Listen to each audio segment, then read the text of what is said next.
The following program discusses sensitive issues related to sexuality. Parents are cautioned this presentation may be too candid for younger audiences.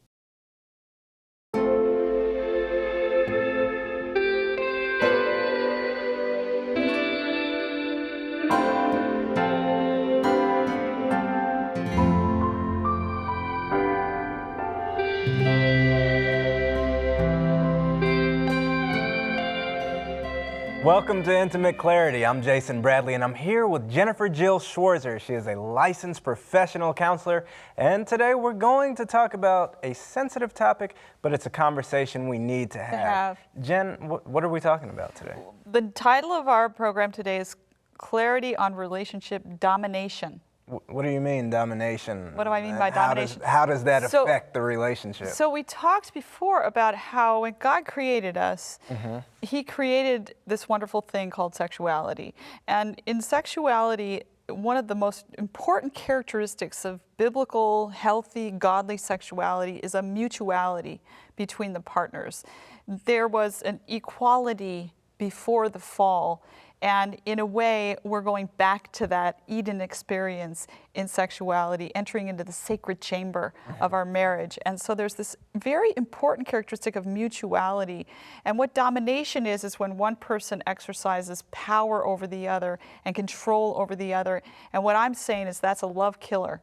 The point of sexuality is to foster and build and develop marital love. That's what it's for. And as you start to study neuroscience and developmental process and all the things involved, psychology, and you see that God knew what He was doing. He orchestrated everything down to the cell level to build our capacity for love within the marriage through sexuality.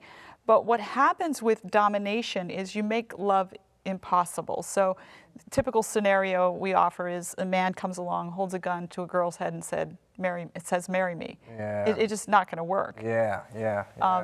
A kind of a more modern version of that, or one that we've probably all encountered, is God told me to marry you. Have you ever heard that with the dating world and some guy comes to some girl or a girl comes to a guy and says, you know, God has informed me that you are to be my partner. Oh, really? Well, that's a form of manipulation. I'll let you know when he tells me that. Exactly. It's so manipulative. And what it effectively does is it makes it impossible for that girl to feel any affection for him at all.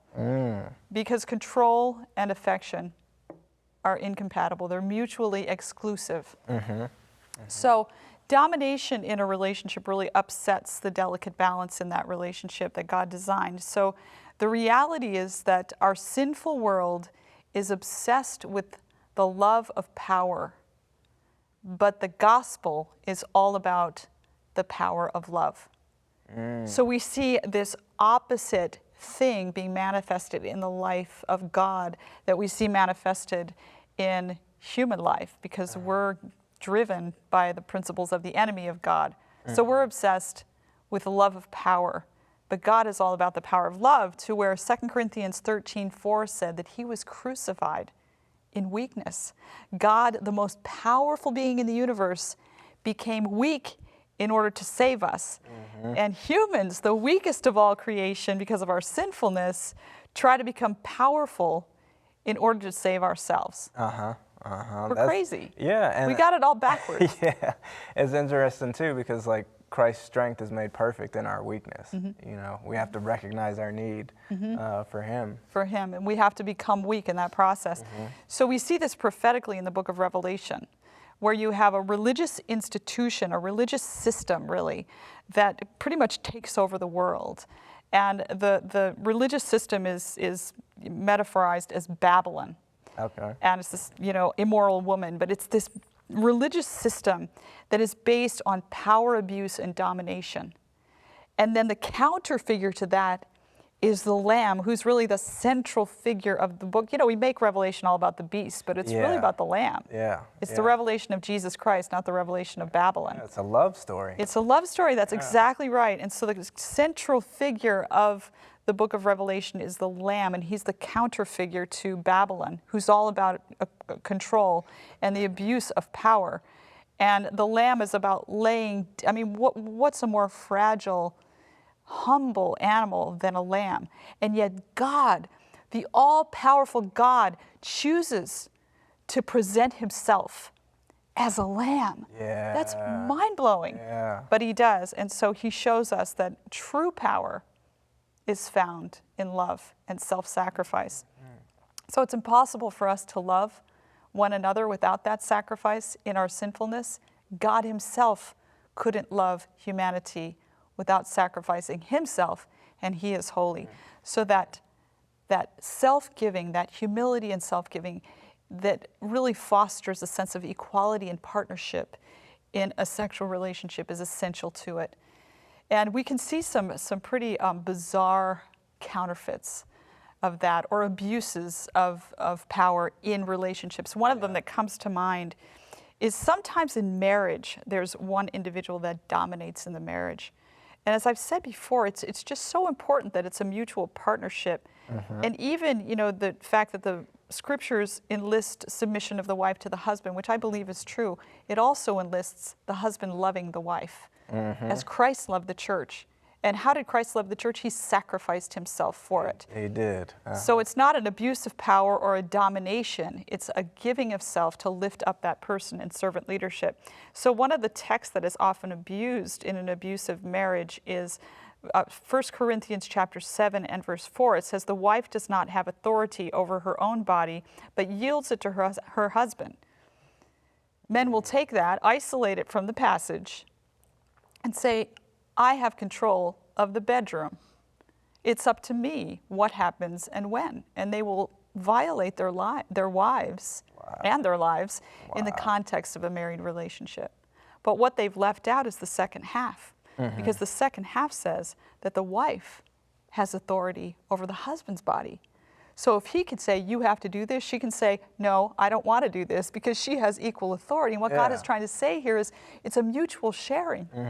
You become so close and so intimate in your relationship and so willing to sacrifice for the other. Yes. And that you're willing to give up your desires and your preferences for them. And as men, we're supposed to love our wife as Christ loved the church. Amen. And so really, when you look at God, he allows us the choice upon who we want to serve. He loves us. He doesn't force us out of fear or anything like that, or domination or anything. And if anyone should be allowed to force people, it's God. He's all powerful. He's God. He knows what's best for us. Yep. And he could come along. Us. Exactly. He could come along and say, I know what's best for you, and so I'm going to force you to do it. Yeah. And it's interesting because some people say, and let's go back to submission within marriage, some people say, well, the wife submits unquestioningly to the husband unless he asks her to do something immoral. Well, I counter that with, what if he asks her, or what if he tells her what to eat, what to wear, what to say, micromanaging her every move? It happens. It happens the other way around too, wife on the husband. But what if he does that? Isn't that a violation of a basic principle of freedom? If someone's, even though he doesn't ask you to do anything immoral per se. Who wants to be a part of that type of marriage? Oh, but people have to. People have to suffer with that. And we've talked about, when to separate and so forth. Another form of sinful domination is what's called BDSM, bondage, discipline, sadomasochism. This has been, domination on steroids, so to speak. This is a whole subculture where people become so deviant in their sexuality that they actually construct a method of domination. And I don't even want to go into the details of how it's done, because it's disgusting, to be honest. But it's all based on inflicting pain, putting people in entrapped situations, and one partner dominating the other. That's the whole premise of it. And the sad thing about that is that what we do sexually actually reinforces any feelings that we have. So if we experience like sexual attraction in the context of a deviant situation like that, we will be sexually attracted to that deviancy in the future. We actually develop an appetite for it. Wow. It's pathetic. And by beholding, you become changed. You do, and by participation in something, you start to mold to it. So there's a little bit of research about this that I've read, and people will say, well, this is okay because everybody signs on, everybody consents. This is just adults having a great time together. Doesn't make it right. But if you dig it, exactly, even if you're consenting, it's still wrong. It turns out that women are in the submissive role in BDSM 75% of the time. And it also turns out that those who play the dominant roles are less agreeable than the average. This is scientific research. So I just say, like, what if a bunch of mean-spirited men, are dominating women? What's new about that, Yeah, That's terrible. Yeah. And I don't care if the women say it's okay, because they're not thinking straight if they sign on. Anybody that signs on for BDSM. Yeah, because you see it the reverse of it too. You see the woman being the dominatrix. It does happen. And the man, being dominated or whatever. And that's a whole weird. It's just weird. It's weird. Everything that comes at us these days through the media about sexuality, pretty much everything, is just weird. Like you said, it's like. I don't know how else to say it. See, the enemy can deviate. He can't create. God is the creator. He creates this beautiful model of sexuality, and it's so perfect in its design. And the enemy gets jealous and frustrated that he can't do that. So what he does is he takes God's design and he twists it and he deviates it. And he's constantly coming up with new deviations. But you know what? I'm not impressed by that. It doesn't take any kind of brain power or capability to deviate something someone else did. No. It's a form of plagiarism. Yep. It's for wimps, you know. So I'm not impressed by it, but he's continuing to come up with new and more ridiculous forms of deviance. And no originality there. That's right. That's right. So how do you feel talking about this? Is it like, are you fainting? Yeah. My thing is, like, I don't understand why anybody would want to behave like that, and I don't understand why anybody would want to be on the receiving end of that type of behavior. That's not true love. That's not genuine love. Why would you want to do that? Well, I'll answer that. I think that often an appetite for that kind of thing is preceded by abuse.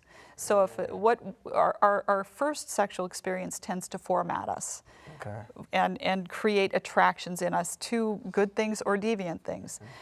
So a child who's not yet formed, emotionally, psychologically, and sexually, encounters an abuse situation and is perpetrated on by someone that's into that kind of thing, they're going to develop they could develop a total aversion to it. They could sustain trauma. People respond differently to different things, but sometimes they can develop an appetite. Or curiosity, the internet, can lead a young person to see something that's disgusting but fascinating at the same time, and they can start to expose themselves continually to it. Sometimes it's a gradual process. And we need to put net filters on all of our computers in our homes when we're raising children. We need to be vigilant. Never has so much garbage been available, so readily available to our children. Technology is everywhere, and parents need to be vigilant in protecting their children from it. And watch what they're watching on TV. Yeah. Because even in these cartoons, you're seeing things being... Subtle things. Yeah, because they're trying to get to the kids. I remember watching a Disney movie with my children, and in the middle of the movie, there was something suggestive. I couldn't believe it. I looked at my kids and I was like, what just happened? This is supposed to be wholesome family stuff. It was shocking to me.